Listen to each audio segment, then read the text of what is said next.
গতবারের চেয়ে বিমান ভাড়া প্রায় ১৩,০০০ টাকা কমিয়ে ২০২৬ সালের জন্য ৩টি হজ প্যাকেজ ঘোষণা করেছে সরকার। সর্বনিম্ন হজ প্যাকেজ ৪.৫ লাখ টাকার কিছু বেশি এবং সর্বোচ্চ হজ প্যাকেজে খরচ পড়বে প্রায় ৭ লাখ টাকা। হজের নিবন্ধন কার্যক্রম চলবে ১২ই অক্টোবর পর্যন্ত। সামনের বছরে ১৮ই এপ্রিল হজ ফ্লাইট শুরু হবে। আর জামালের রিপোর্টে বিস্তারিত। চাঁদ দেখা সাপেক্ষে ২০২৬ সালের ২৬ মে পবিত্র হজ অনুষ্ঠিত হবে। আগামী বছর বাংলাদেশ থেকে হজে যেতে পারবেন সম্ভাব্য ১,২৭,১৯৮ জন মুসল্লি। সৌদি সরকারের সাথে আগামী ৯ নভেম্বর হজ চুক্তি সই হবে। আগামী বছরের ৮ ফেব্রুয়ারি থেকে ভিসা ইস্যু কার্যক্রম শুরু হবে। স্বাস্থ্যকর অল টাইম ফ্যামিলি কেক, সব সময় অল টাইম হেলদি লাইফ। চলতি বছর সরকারি ২টি হজ প্যাকেজ ছিল। রোববার সচিবালয়ে এক ব্রিফিংয়ে আগামী বছরের জন্য ৩টি হজ প্যাকেজ ঘোষণা করেন ধর্ম উপদেষ্টা ডক্টর আফম খালিদ হোসেন। সর্বোচ্চ হজ যাত্রী প্রেরণকারী দেশের তালিকায় আমাদের অবস্থান চতুর্থ। সরকারি সর্বনিম্ন হজ প্যাকেজের খরচ নির্ধারণ করা হয়েছে ৪,৬৭,১৬৭ টাকা। সরকারি সর্বোচ্চ খরচের প্যাকেজ মূল্য নির্ধারণ করা হয়েছে ৬,৯০,৫৯৭ টাকা।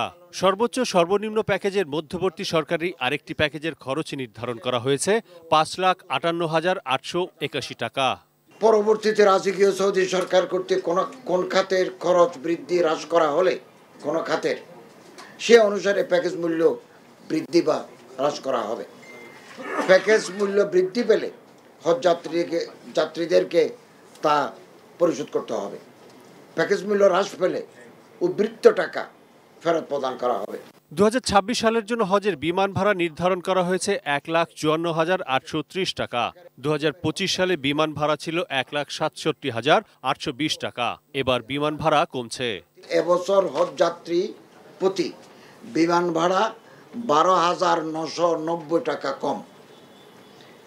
এছাড়া বেসামরিক বিমান পরিবহন ও পর্যটন মন্ত্রণালয় থেকে হ্রাসকৃত ভাড়া আরও কমানোর বিষয়ে তৎপরতা চলমান রয়েছে মর্মে আমাদেরকে লিখিতভাবে অভিহিত করা হয়েছে।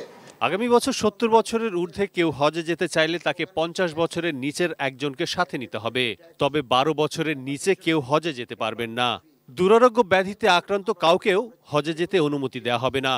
আমরা এবার একটা সিদ্ধান্ত নিয়েছি, সিভিল সার্জন অথবা গভর্নমেন্ট অ্যাপ্রুভড হসপিটালের ডাক্তারের সনদ ছাড়া আমরা কাউকে হজে অ্যালাউ করব না।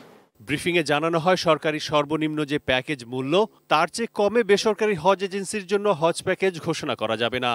সালের হজ। Arif Jamal, AT news, Dhaka.